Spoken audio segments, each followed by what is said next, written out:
बरं पाटील साहेब, तुम्हाला एका गोष्टीची आठवण करून देण्यासाठी फोन केला होता.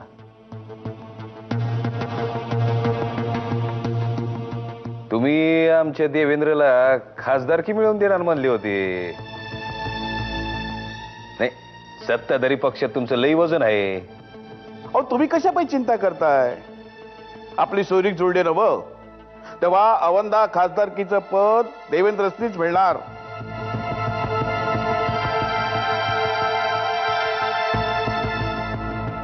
तुम्ही काय बी चिंता करू नका सा, तुमचं काम होणार. हे असं थोडा थोडा पैसा घेऊन खुश काय होत आहे बँकर? त्यापेक्षा ते पोतनीसांचं चॅनलच मिळवून द्या ना आम्हाला. आम्ही तुम्हाला त्या बदल्यात 50% पार्टनरशिप देतो. बोल विघ्नेश, काय सांगणार होतास? मॅडम, इतकी जीवतोड मेहनत करूनही आपल्या न्यूज चॅनलचा दर्जा घसरतोय आणि दिवसेंदिवस तो आणखी खाली जाणार की काय अशी भीती वाटायला लागली.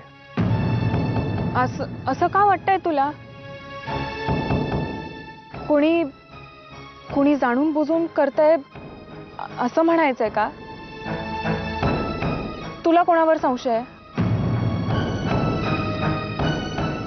माझा संशय अभ्यंकर सरांवर जातोय. काय? होय मॅडम. अरे पण तू हे कशावरून म्हणतोयस? कारण मला संशय आहे की मी त्यांना दिलेली एक्सक्लुझिव्ह न्यूज त्यांनी दुसऱ्या चॅनलला दिली. तू आणि शैलेंद्र एकमेकांना समजून घेण्याचा प्रयत्न करा, उगीच वाद घालत बसू नका. हे बघ, आमचं आम्ही बघून घेऊ. तुझ्यासारख्या मोलकरणीला आमच्या दोघांमध्ये पडण्याची गरज नाही. सोनाली,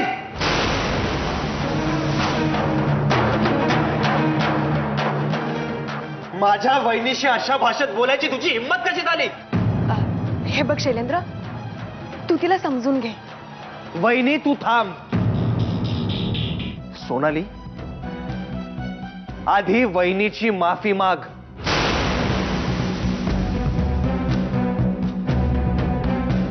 मी काय म्हणलं ऐकायला आला नाही तुला? आधी माझ्या वहिनीची माफी माग. मी एका मोलकरणीची माफी मागणार नाही. सोनाली, शैलेंद्र, तू असं काहीही करणार नाहीयेस. तुला माझी शपथ आहे.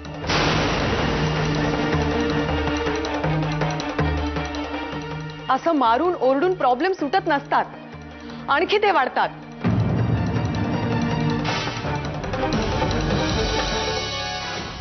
पुन्हा जर माझ्या वहिनीशी अशा भाषेत बोललीस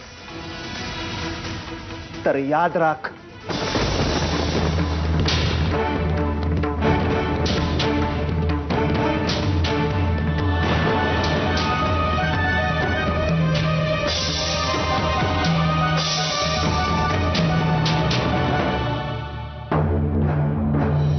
खरोखरच विघ्नेश म्हणतोय त्याप्रमाणे अभ्यंकर काका धोकेबाज असतील? अभ्यंकर काका खरंच असं करतील? छे, पण मग विघ्नेशने अभ्यंकर काकांचंच नाव का घेतलं? काय करू, काहीच कळेनासं झालंय.